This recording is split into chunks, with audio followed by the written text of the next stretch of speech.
Welcome, Fighters Anthologists, to the first alpha release of OpenFA.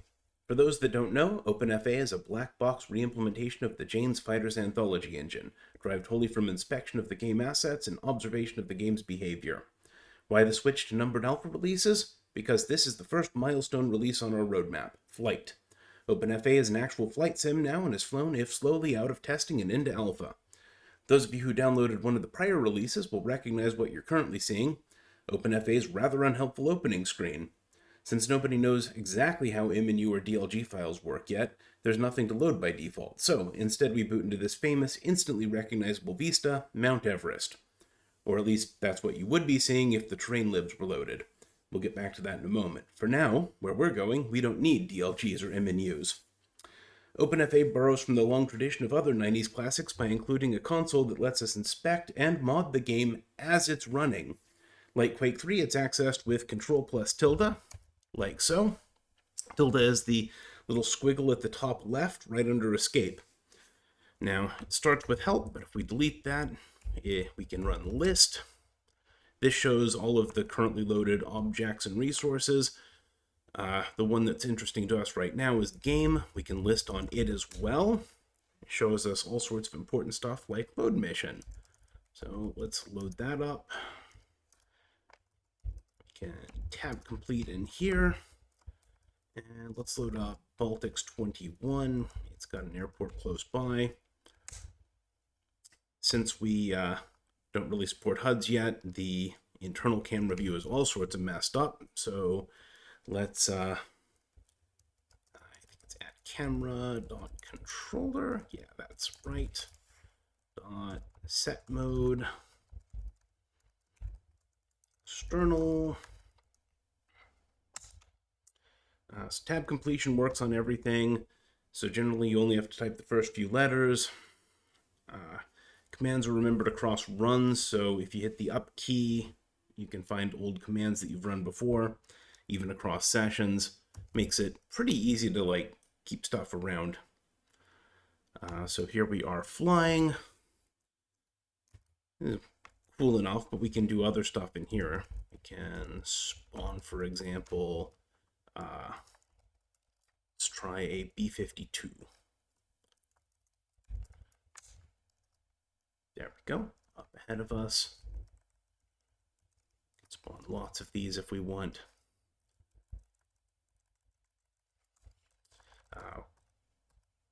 What else should we try?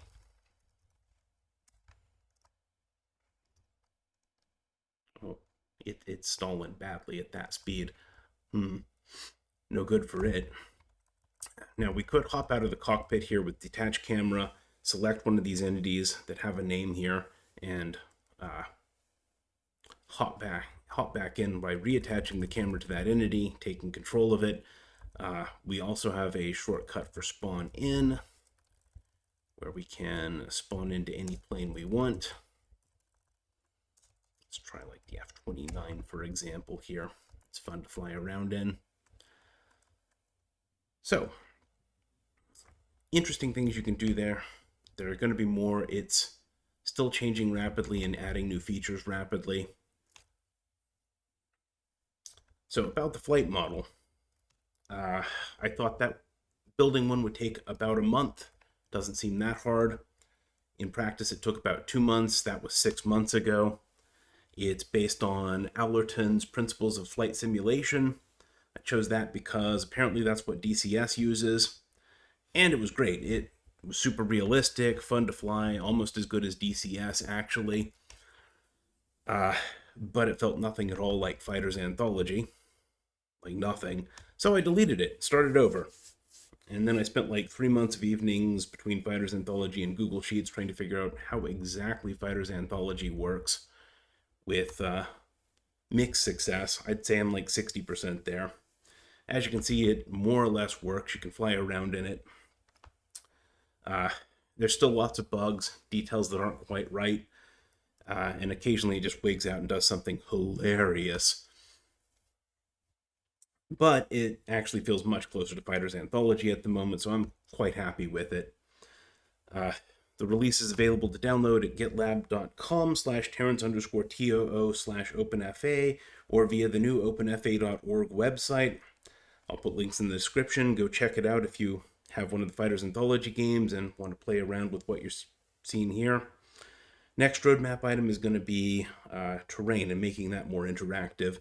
I want to improve the low end of the flight model some more, and that's hard to do if you can't do touch and goes. In the meantime, don't forget to like, share, and subscribe for updates.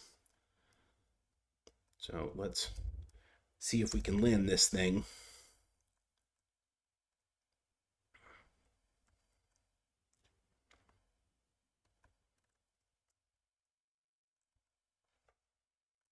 Let's see, way too fast. Let's bleed some speed off here.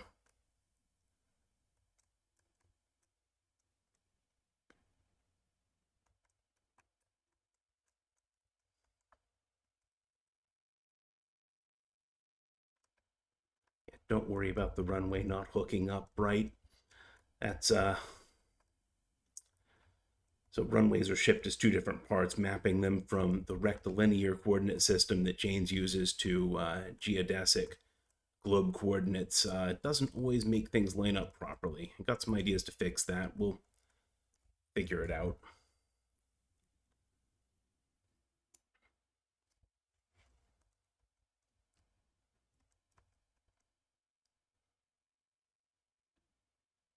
There we go. See you all next time.